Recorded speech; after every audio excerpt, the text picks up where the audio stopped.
Okay, now I'm sitting at the Tea History collection this morning, and I am going to have a virtual conversation with Robert Wilson, a doyen of the Ceylon tea industry, whose family have been there for a long, long time. So, Robert, really, you're going to kick off with that. Give us a little bit about the history of the family and when they first went to Ceylon, and then we'll they come from a poor, basic background in Northumberland.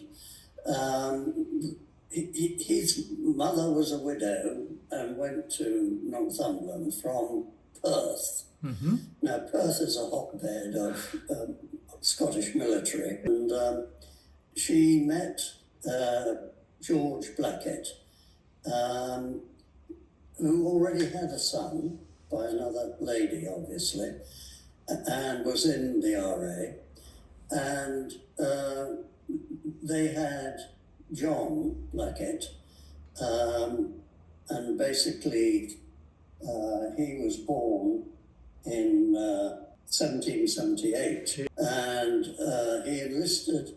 He then was apprenticed to a tailor, Taylor, and he couldn't read or write at that point.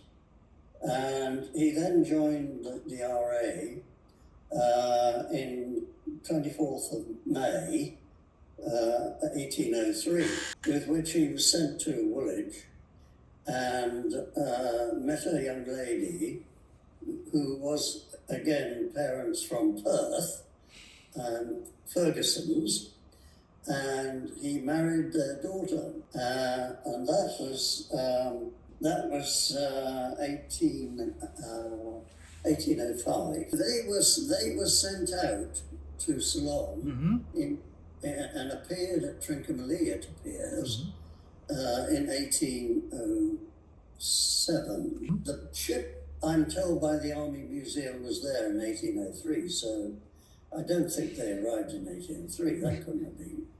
So they were then sent to Colombo and were put in a special, on his listing in the RA, he was sent on a special mission. He had a son in 1808 in Colombo, born. Now, it's unusual, the Army tell me, to be able to send your wife and a child when you're a soldier. They normally don't allow that, but somehow he did. And he had a son in 1808, born in Colombo, which I have a birth certificate.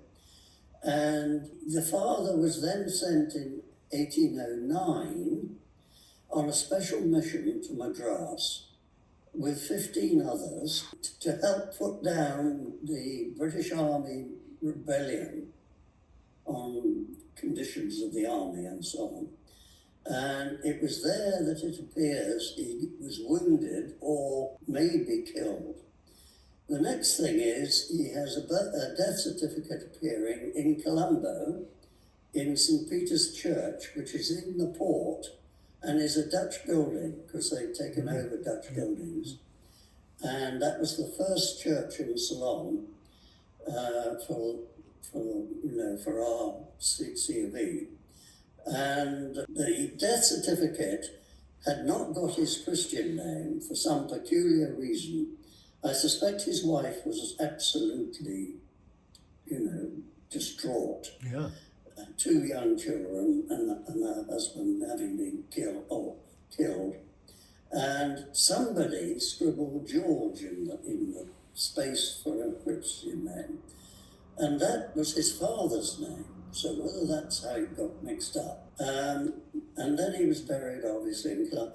Now, the son we have very little information about for the growing up years. He must, in my opinion, the wife must have remarried or they must have been taken on by somebody, the children.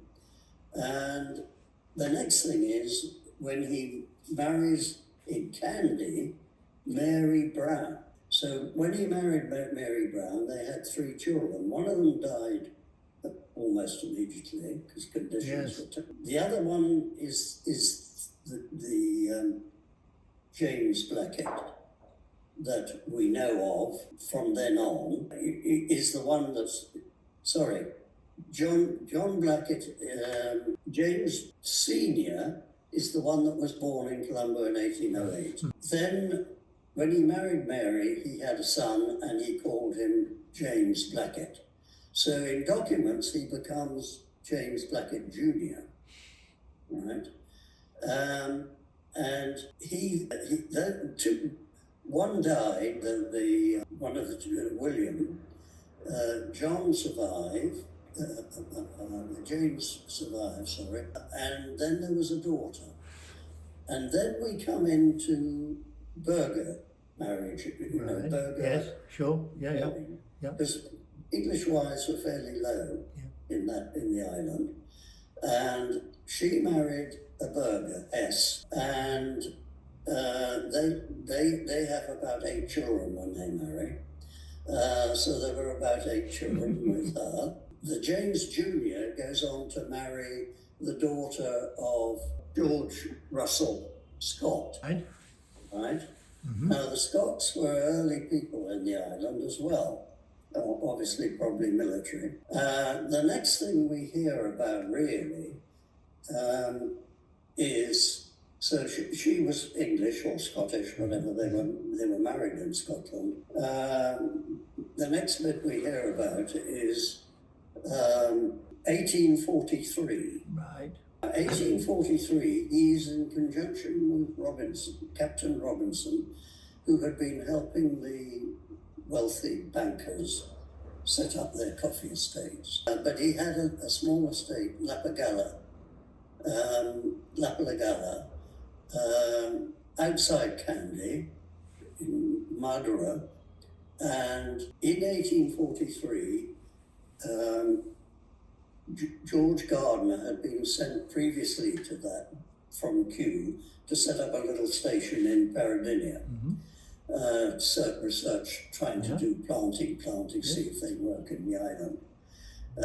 So they called upon him because they'd seen thousands of these little beetle grubs crawling all over their coffee bushes. And he came out on horseback to the estate and made a huge report, which I've got, which is 7 pages long.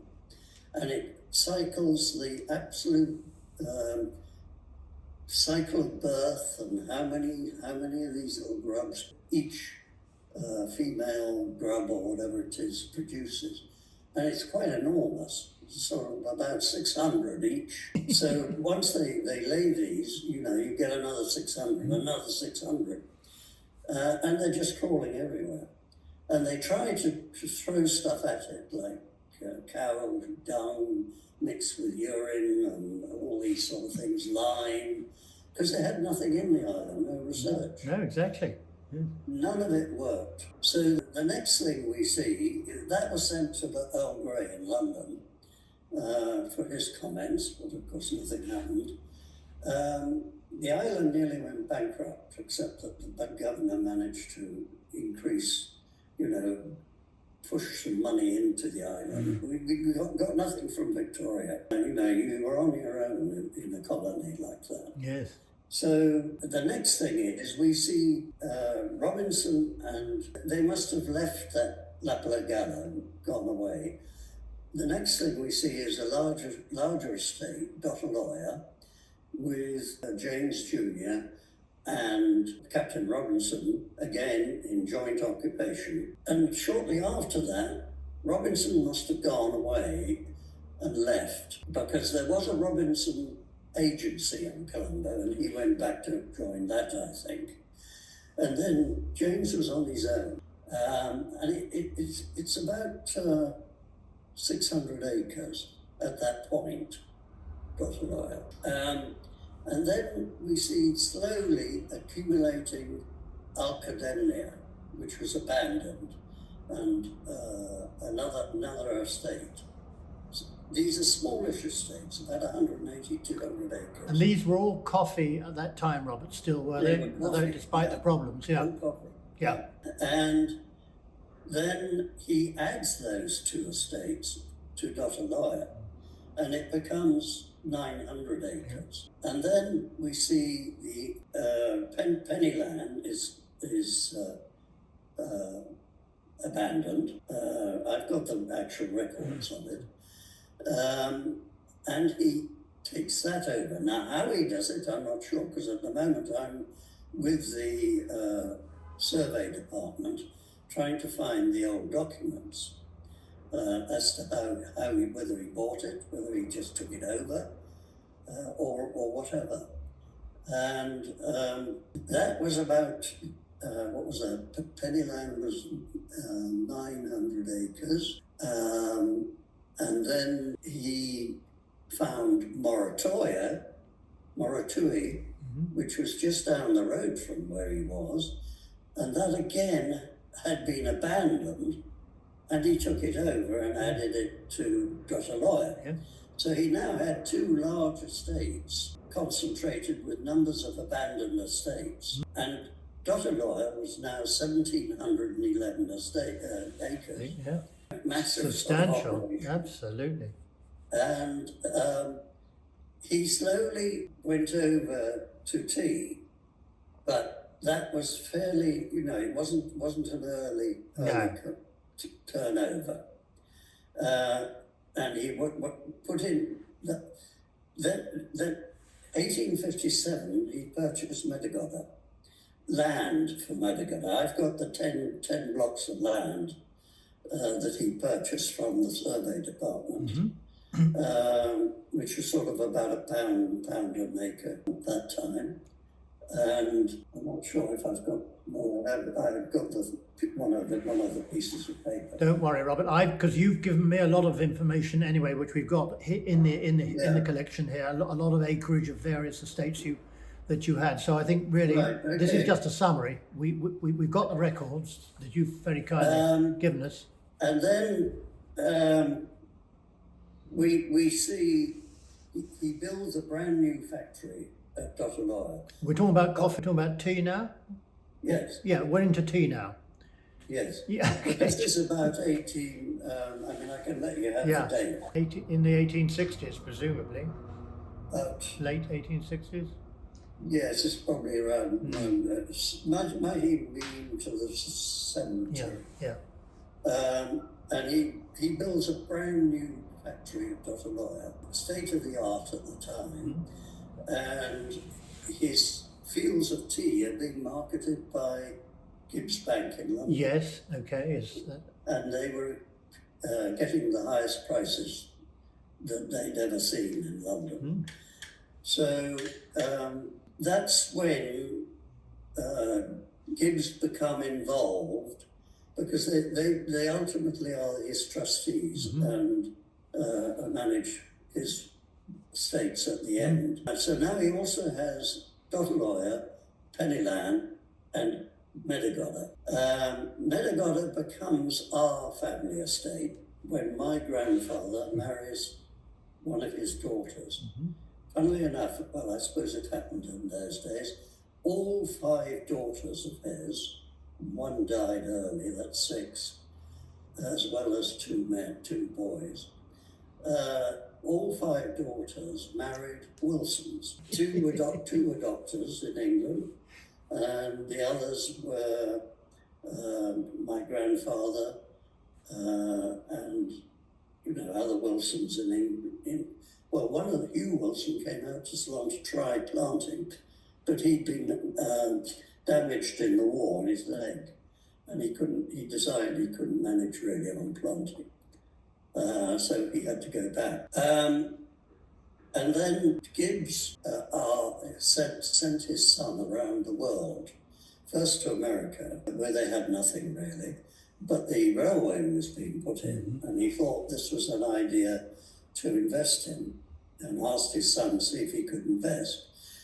They didn't invest, I don't think, then. There's no record of it in his diary. But the son kept an absolutely detailed diary of every day when he got up, where he went, what parties he went to, who he met, everything. And then he went to New Zealand, which is where they had a big investment, huge warehouses. They were pulling back wool very exchanging products there. From there, he went to Australia, where again, huge warehouses, huge investment. I mean, they were very wealthy bankers at that point. And Huck Gibbs was governor of the Bank of England. And then he received, this was the gold rush then, so they were, shovels, tents, everything going out, masses of it. And then he received a telegram. Immediately go to Colombo. No money. They're drinking all our money. The planters always got that reputation. So he went to Colombo. They had an agent in Colombo, Freudenberg. Now, he was a German consul, and he was asked to get a bit of colony for Germany, was the idea. He didn't, in fact, he couldn't, because it was totally British. But he was an agent for Gibbs in the great big oil mill over on the coast outside Colombo, which was the Dutch oil mill originally. And they invested through the Leachman brothers, right? Yeah, well known name. into the oil mill. So Leachmans were operating the oil mills, and then Freudenberg was operating with the estates, and he had a very critical view of planters. He thought they were absolute bums, really. They actually knew nothing about, finances or anything like that. He thought he was wonderful, really. And there is a letter from James putting him in his place, because he was given free rein when Gibbs asked his son to. He arrived at Pennyland just before Christmas, 1884, and he stayed for 3 months with James, and he looked at James's fields and factory, and he thought, well, that's wonderful. And then he rode out each day to the Happatelli Group and 1 or 2 other estates that they'd lent money to. Now, I gather it was 88,000 pounds in those days, multiplied by 170. And they virtually lost the lot with the coffee thing. Not quite, I mean, in the sense they get a bit back later. But they sent him out to, particularly the Happatelli Group, because they'd lent, I think, £48,000, which is a hell of a lot of money to have out, the Happatelli Group. And it was all in coffee. There was a little bit, about 2 or 3 acres on one estate of tea, just beginning to sort of look at. And another estate had about 8 acres. The rest of it was, cinchona and coffee and forestry and so on. And Vickery, Honourable Vickery, sort of said, well, this is no good really. I mean, we've got all this money to the fella. He's not really able to give us the interest on it. Would you be able to take this on for us if we take it in hand and get it into tea so that we can market it at some point? And he agreed to that, which is where all the paperwork comes from, back and forth. And he once he's got that all back into tea, Freudenberg has it in hand to sell. So along comes Sir Thomas Lupton looking for an investment and buys the lot, the whole of the Happatelli Group, and that makes his tea empire. And James is still going on investing with them, and they're still selling the tea for him, for his tea. He then buys a small estate up in Donisbarge, near to our Medigodi estate. Yes. It's only a small estate he opens up, but he's about to pass on. He's about to die shortly. 1893 he dies. But he just bought that estate, and his son Walter then is the major operator. I mean, Walter, I've got, having been at Glenarmon College in Scotland, in Aberdeen, I contacted the archivist, and she was absolutely over the moon to hear that I was related to him, because he'd been fantastic at sport. He'd been captain of cricket, he'd been Fives champion, he was a great horse rider, and he was on the shooting team. He was in all What you hadn't these done. things. And my grandfather was a great horse rider too, and these two connected very closely, Walter and my grandfather, because my grandfather had been involved with his father raising thoroughbred stallions in Scotland, and then down in Surrey, and had a number of Kings and Queens premium winners, which one eventually they sold one to France to improve their stock, and one to Japan, and another one to Sweden. So they were both polo players, both horse people, and grandfather always had 4 or 5 broken down racehorses on Medagoda for him to ride and other people to ride, and insisted I get on a horse at 3 years old, as he had, you know. Now he was a fierce man. He was a Victorian. He'd taken his wife to England, to Brington, taken a farm, small farm, and she had cancer of the breast, so he'd taken her to England to see if they could do something. His eldest son, he tried to persuade not to go to the First World War, but he insisted. He had a German girlfriend before the war, but that stopped. So he went to the war, and in the last month of the war, a shell hit the orchard that he was in, and he was killed. They never found the body because the German tanks came over, and they've never found the body yet.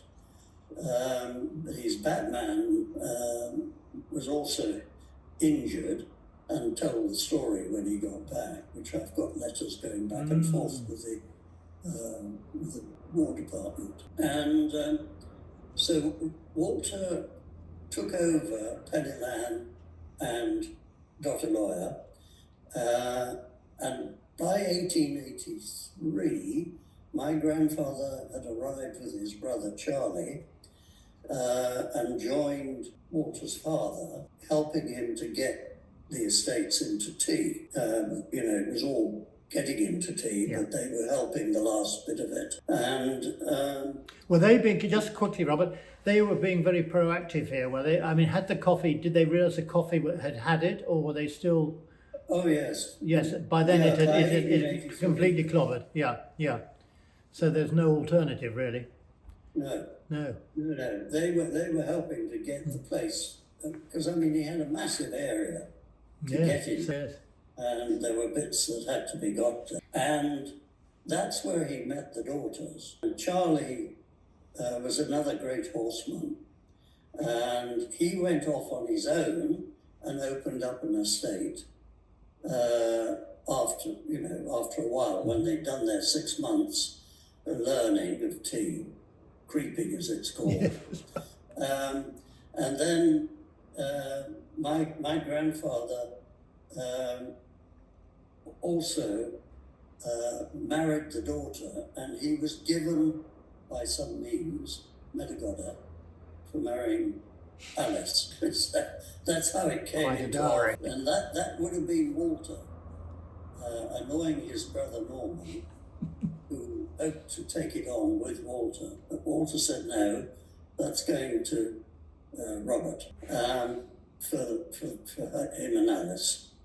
And Walter was opening his own estates by then, including an estate below Pennylan called Glenarmon, named after his college.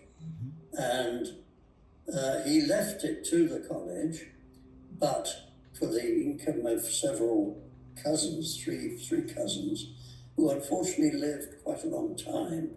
So the college didn't see the investment for quite a while. But that's what they got in the end, and she told me they got about £10,000. And she sent me all these photographs, and they were almost at the beginning of photography. Yes, must have been. Yeah. Sort of 1883 or something, when Walter was there. So I've got pictures of his teams with him in it, and at the school, and the rugger team, and that sort of thing. Then we had some wonderful friends out there, I suppose. I mean, they were basically ex-army. There were the Stephen brothers at Cornwall, and Charles Lane married John Stephen's daughter. And this also was, I'm trying to think of his name, but well-known name, who took on. There was that chap, gosh, my memory is terrible. Don't worry, Robert. Who had all those estates and thought he had money in Africa and lost the lot. And they were being managed by this chap, and he eventually took over his estates. He went to Jersey eventually. The Charles Lane married Stephen's daughter, and then he had a son, Tuppy Lane, we called him. And Tuppy Lane was my godfather. And he was a racing man. My goodness, I've got his details. He really had a huge success in racing in Ceylon, and also his horses went to India. And he won cup after cup. I've got a picture of the cups, actually. And there is a long article written about his success in racing and how many races he won. Now, Charlie also went into racing. So we're now getting into the racing era out there. And Charlie imported 2 or 3 horses from England. He won the Governor's Cup with that horse. And he also was opening estates. He owned a couple of estates, well-known ones, actually. I don't know whether I can actually find the name of them. But Monty, I was friendly with Monty. Monty actually ran one of these estates that Charlie had owned. And that's where we went up to meet him for a curry lunch when we made the first meeting. What year would that have been, Robert, just out of interest?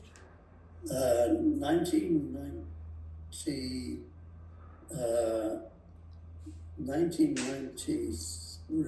Oh, gee, relatively recently. So jumping back, when did you actually yourself get involved in the planting side? We had Fat Matt McLeod, we used to call him. I mean, a huge man. He was head of George Stewart. A.D. MacLeod.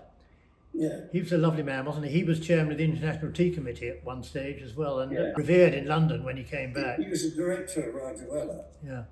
And my father we used to know them terribly well. And I grew up with Anne, his daughter. And he left Ceylon to become director of Rajawella and to retire. And when my father retired from running Lewis Brown's in Colombo, and he used to go to Fat Matt McLeod and help him with his accounts occasionally because he was a brilliant accountant, my father.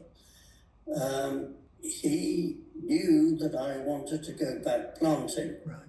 And my father was telling me, he knew that my father was telling me not to go back because the island was finished. And we all did this. We all went against fathers.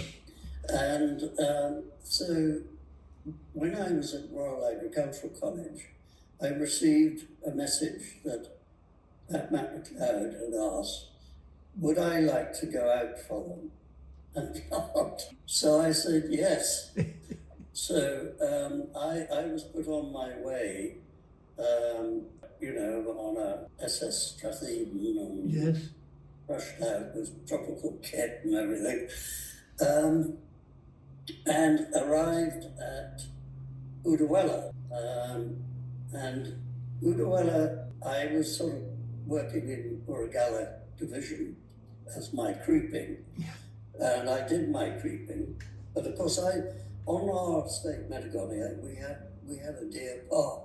We had our own cattle because he was fastidious about having his own milk, and we had a garden coolie, James, who looked after me and took me round, and we had huge aviaries of birds round the bungalow because he wanted to be a bit like Scotland. And we used to have to go and feed the birds and feed the deer and so on. So all this was done with James talking to me in Tamil. So I had already learnt Tamil, if you like, before I got there. And so I took the creeping exam in 3 months, and then I was transferred to Llewellyn. Now, when we got to Llewellyn, of course, we had, I don't know if you know, Peter? Lepoa Power? No. I've heard of the name, yes, but I Yeah, didn't. he was in charge of Llewellyn, big bloke, president of rugby club, rugby in Ceylon, got me into rugby, ex-SAS, and he had a bullet scar across his cheek. I mean, he was really a tough bloke, and a great horse rider, and they'd been barons of Tipperary, the family, going back. So you can imagine, great chap. I mean, I got on very well with him. And when I got to Llewellyn, I got a bloke come up to me, and the doctor, dispenser doctor. Do you remember me, sir? So I said, well, I'm not sure I do, actually. Well, I remember you like this at Metagonia, because I was your grandfather's doctor. So that was a good introduction. And then eventually he used to call on me for things. There was a case when a girl had come to the estate, because usually the girls go away and marry somewhere else. The men stay. And she'd been there several weeks, and he said, I think she's had a child, but there's no sign of it. He said, will you accompany me and go to their accommodation? And so I called up 3 blokes, because he suspected it was in the floor. I called up 3 workers from the Hermitage Division, and they opened up the floor, and there was the baby. So that, of course, we had to report to the police. The poor girl would have been ruined for life, really, as far as marriage was concerned or anything like that. And then another case I had up on Coleraine Division, where they have these rooms in a line, which they like, because that's how they had accommodation in southern India. And when we tried to get them into cottages, they wouldn't go to begin with. The union would refuse to let them have to go. But this chap was on an end room, and it was on a sloping land like that. So the room had been built up concrete wall to make it flat, Sure. And he was fiddling around on his veranda there. Now, the gardens were down below. They have their own gardens around the rooms. And they have these dallop, or usually dallop, stakes that they put in the ground like this and crisscross to keep any sort of animals out. And he fell off the veranda onto the stakes. So the stake went through his groin, and you could just see it poking in its bottom. It didn't break. It just pushed the skin. And so I called up the Land Rover with Lawrence driver. And whilst Lawrence was coming up, we had this long pole sort of sticking out of him. And I got one of the pruner fellows with his knife to just take a lot of it off, because he wouldn't fit in the Land Rover otherwise. So we got that off. And then 3 of them got in the Land Rover with him, and he went down to County Hospital. Well, I mean, that was about 25 miles away. So he was bumpy. And eventually he came back again and thanked me for having done that. And you get these sort of situations. Oh, God, yeah. And you have to solve them. I mean, the head gunner on Galloway Now came to me at night one night, and they're not allowed to come in the front door. They come round the back of the kitchen to the Apu. And the Apu came to me and said, there's head gunner there. He would like you to accompany him, because one of the workers at Galloway Now has been down to the caddy on payday, and, he's been drinking. And he's drunk, and he's come back with a pruning knife, and he's trying to sort of cut people to begin with. People ran away from him and left him on his own, and he tried to hang himself on a tree, not very cleverly. Got a rope around himself and he put it over, but he didn't hang himself.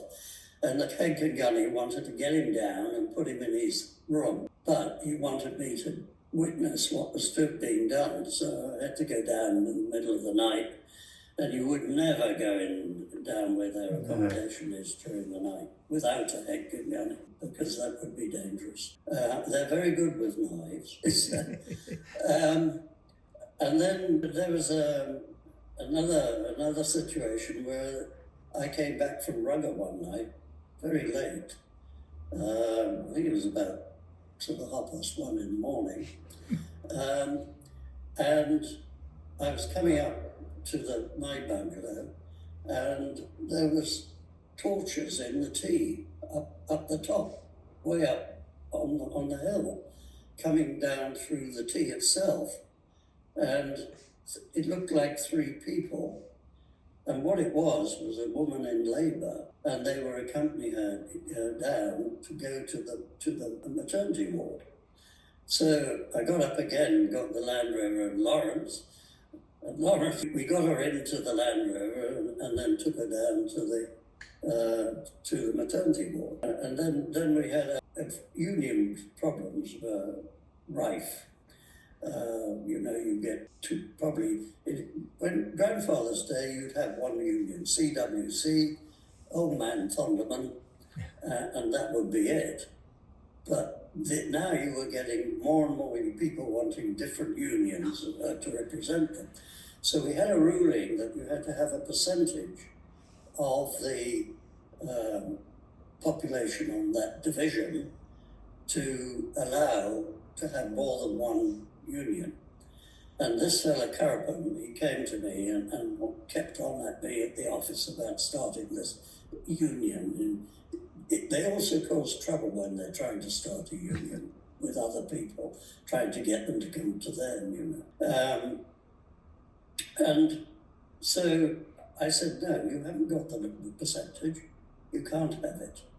And so he went on, and I took him to the Labour Tribunal down at Howarhatta, and Old Man Thunderman was there.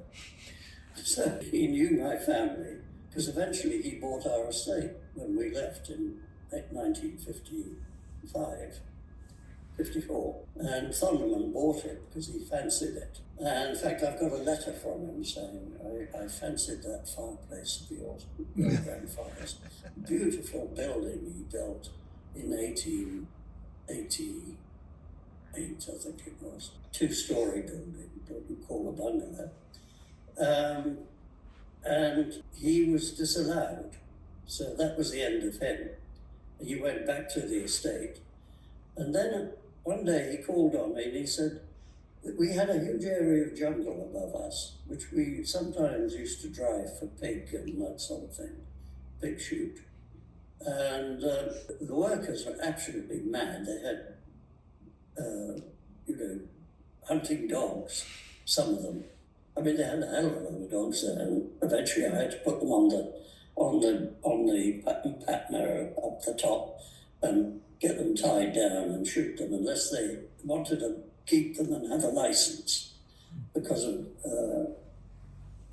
biting and that sort of thing. And it was very dangerous going down to the lines sometimes. Anyway, he came to the office, and we had a rule that anybody going to that jungle area and doing anything there, cutting timber or anything like that without a permission, they would be sacked on the spot, and they would have no employment whatsoever. So it worked. They didn't do it. So he came to the office and he said, "Sir, do you think I could go to the jungle and get some bamboo?"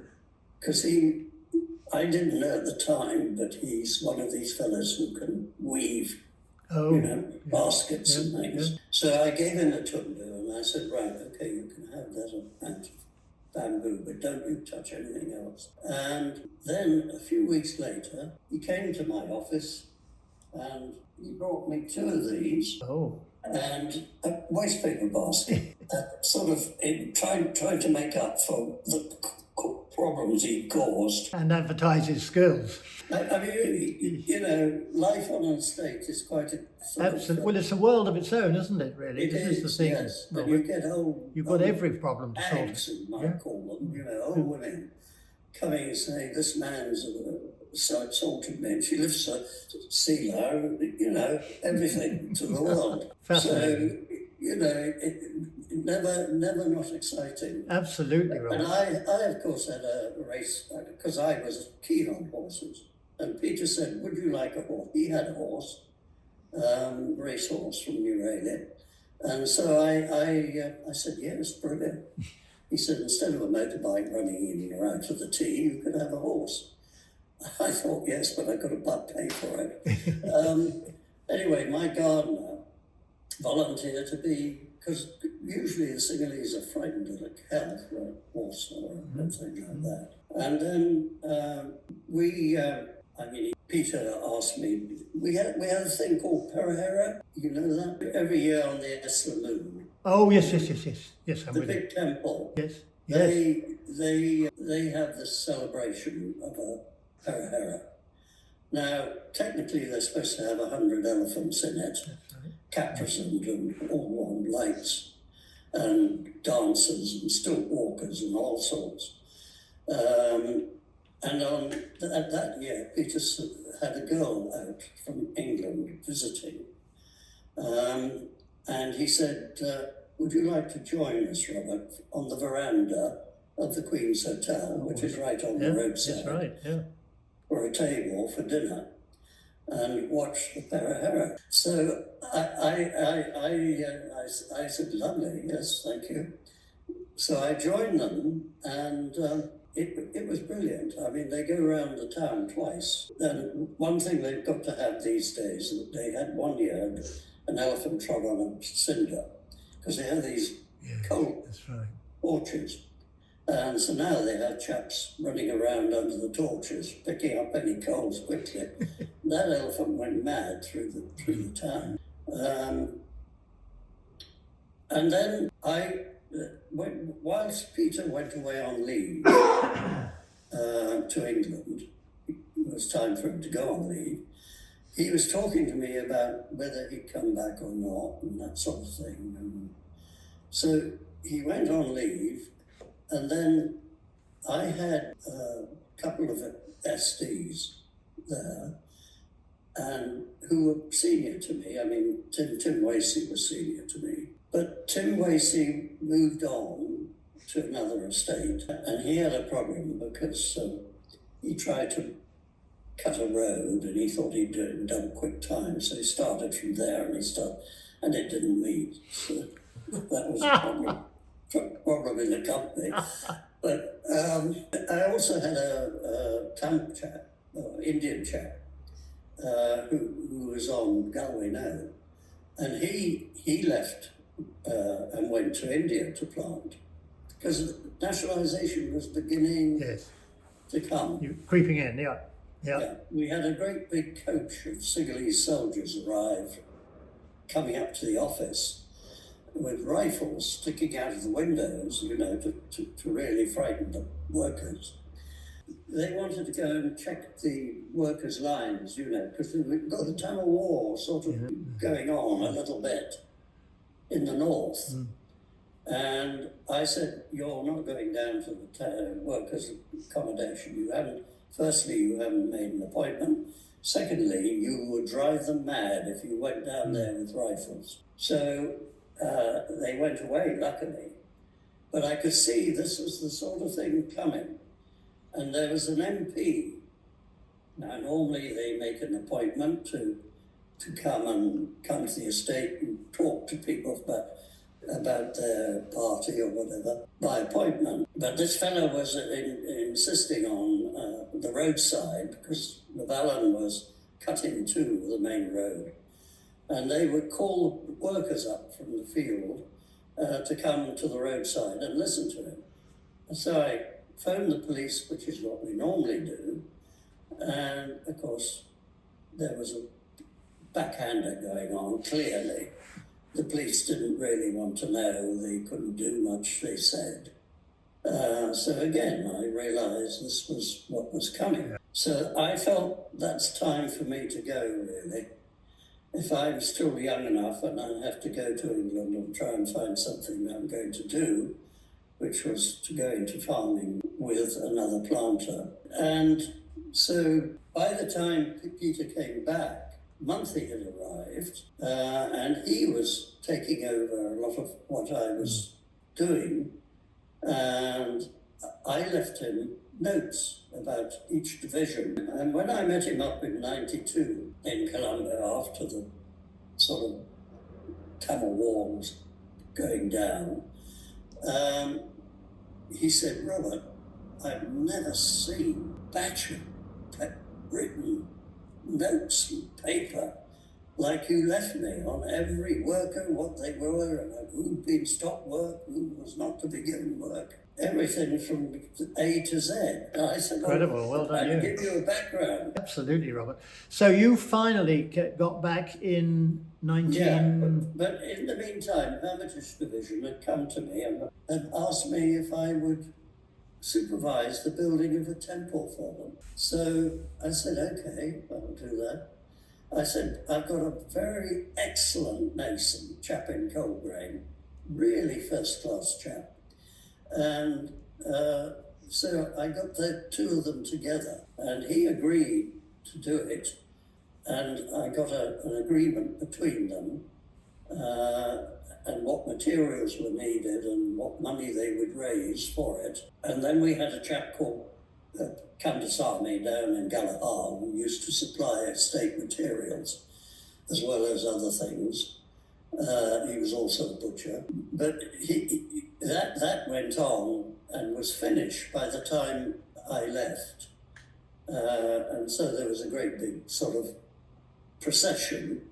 And as I left, Peter arrived back. But soon as he arrived back, he decided he thought the island was finished too. Yeah. Yeah. So about 3 months or 5 months later, he left the island and retired. And he married, do you know background? Well, no, you don't know, Peter. In the SAS, they used to have dancers in Essex, a huge house that a family had been taken over. And the owner's wife used to attend the dances. They used to bring in the ladies from around the area for the SAS. And Peter had taken a shine to Joni, this fellow's wife. And there was a big article in the Suffolk paper one day on Valentine's Day issue, which I've got, where it tells the story of how this Ceylon planter runs off with this lady to Ceylon. You see? So she left her husband and 2 sons behind. And when Peter came to retire, he had nowhere to go, really, in the sense that Joni didn't have anywhere either. So it was quite a come down, really. He had to Joni had to go to her ex-husband, and he put them in the estate lodge. So it was a difficult sort of life for them, really. And I used to keep in touch with Peter. He used to send me Christmas cards and SAS Christmas cards. And Monthly come back, and he went and visited them once.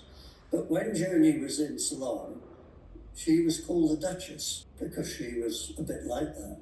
And so they all referred to Joni as the Duchess. I bet there were some hellish characters, weren't there? They were in all tea planting. Going back, Yeah. I mean, really, really well. Yeah. I mean, there's a party that my John Goodfellow, who was sort of president of Hill Club, again, a relation of mine, through another brother of my grandfather. He and a polo player, and he was sort of ADC to an Indian prince in India for a period. And then he came back to Ceylon to look after his father's estate. He had a bungalow at the Hill Club, Yeah. the back of the Hill Club. Mm-hmm. And he used to be in charge of it for quite a number of years. He was president. And monthly, one year when we went out on a tour, he put us on Dunsinane. Now, Dunsinane is a terribly difficult estate. It's got a reputation of very bad workers who always want to, stop work and cause trouble. Disrupted, yeah. Now, when we got to Dunsinane, he thought he was giving me an experience of an estate again. I was with our youngest daughter and the girl she took out for company, and with Angie, my wife, and we four were billeted with Dalvis in his bungalow. And when we got there, things seemed to be a bit peculiar. And then we were told the story that the estate had just been on a long strike. They hadn't got the money, really, almost, to pay the workers. Dunsinane is CTC, because the tea's not good enough to be, Orthodox. Yeah. made into proper, what I call Orthodox property. tea. And we then heard the story that 3 days, I think it was 3 days before, he was in the office, and the boy, he was late for lunch. The boy shouted up, nothing happened. He went up to the office slowly and saw a load of workers with bunches of brush, putting them against the office doors and against the office itself, and piling it on, ready to burn it, with all the clerks and Dalvis in it. So he rushed off down the hill to the police station down the valley and alerted them to what was happening. And they called up the army, who came up in a helicopter and got them out of there and got these chaps taken into custody and left them, apparently, which was there when we got there, a shortwave radio, so that if it ever happened again, they could call the army up immediately. And then he took me around the factory, and one light in each loft. And I said, "How do you see in here?" And he said, "Robert, we can't afford the bulbs." I thought, Gee, God, what a state absolutely. that the industry was getting into at that time. And it's now, not really ideal, I would say. It is suffering from investment very, very I'm sure. badly. I mean, there was an effort after nationalisation, wasn't there? People like Finlay's went in, and quite a lot was happening, but that's all changed now. They are out of it. I think everybody's out of it, aren't they? I don't know who owns all the estates now. Are they all locally owned? I guess they probably are, aren't they? Or Indian possibly? Yeah, after nationalisation, 22 local companies were given the job of splitting up blocks of estates because they'd realised that they would. Monty was one of the advisors in one board, and our other chap, trying to think of his name, he was in charge, he was advising the other board, and actually it was Monty who put in these ruddy rotovanes because he was having to compete with Teabag Tea Sure, yeah, yeah. and Kenya. I always said to him, I wish you'd never put that damn stuff in. Yeah. But, you know, there's still some estates still got the old rotary rollers. Yes, you're also, yes, absolutely. Up in Euralia, last time we were there, we went round the big factory there. Yeah. Yeah. I mean, they do CDC as well, but they've got a whole set, the original Orthodox set there, and that produces some very... That estate, which is Lovers Leap, That's right. they have about 6 of these rollers in there, which is unusual really, because usually they have 4. Yeah. I think they've got 6 or 7. And Lavender, you know, who I've handed over to, he was up there a few months ago, had asked the chairman of the company, who's a Tamil chap, and I met him in 2000 when they did a reception for me in Euralia, for me and Angie. And he's a brilliant fella. And Lavender asked him, can I do a manufacture? And he said, yes, I'll tell the tea maker you're coming on. So he went up the other day, about 5 months ago, and did a complete manufacture up there. So, you know, he's into that sort of thing. That's good. So, yes, there's a fair bit going on. Robert, just quickly, so you back here. I first met you, of course, when you were winning all these wonderful awards, the Great Taste Awards. And I mean, that started back in 2000 or probably earlier than 2000. I think I helped set the tea department up, the tea thing up in about 1996, 97, something like that. And, 93, I think. Well, yes, it was that early, was it? That was the first load came over. I went to that race course. Bob Farron had his first show. That's right, yeah.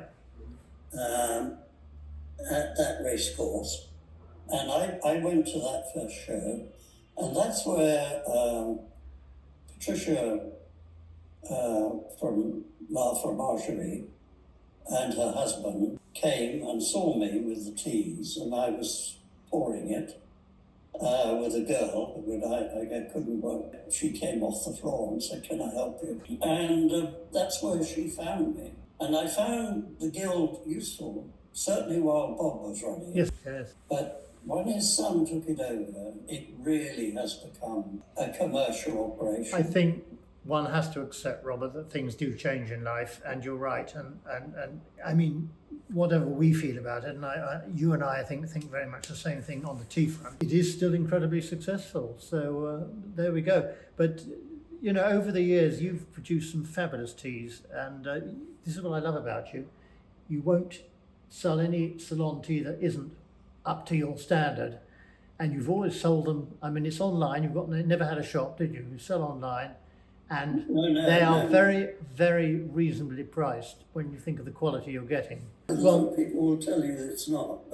Well, they want to compare it with something else. Anyway, I would say that you've done a fantastic job in that regard, Robert. And at one stage, didn't you used to take parties out to Sri Lanka and do your tea estate visits? You did a few of those? Yeah, we used to take tours. Yes, the tours, that's right. Yes, yeah, I was about 15 people. Yeah, I was always very sorry I didn't know about that earlier and get involved on one. James Boxton came on one, I know. We did the tea industry, and then we went up to the old cities. That's right. And told them about the history of the place, which is absolutely fascinating. And that's what I'm getting into now a bit. I'm getting into, you know, the Buddha up in the Himalayas. Yeah. No, Himalayas, but Prince Vijaya came with his 600 followers, who was related to the Buddha. And that's how Anuradhapura started, if you like. And that was about 600 BC. And then I'm trying to get into sort of a caste system as well, which Monty helped me with. And there's this fella who the British will not appreciate that's really much, but his family, and it's Ananda Pilimatalawa. It was his family who were the first Adigas to the king. He went to school with Monty at Trinity and Candy, and Monty contacted and said I was interested in trying to sort what their system was. Yeah. And he sent me his book, which he'd written, and he said, good luck. He said most of it's disappeared. But he was the one who the British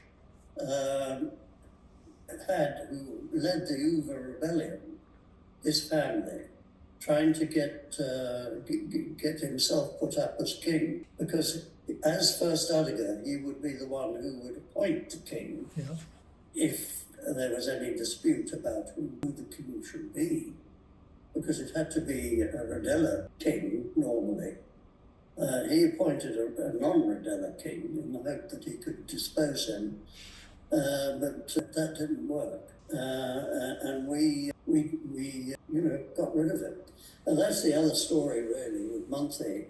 When I went back in '93, I met his wonderful wife, Nolene, who was very high Sinhalese in the Hoover hierarchy. In fact, she's basically related back to the Bandaranakas and the Rakwatas. Right. He told me the story that there was the Martley Rebellion, and he said, your British soldiers lined up five of our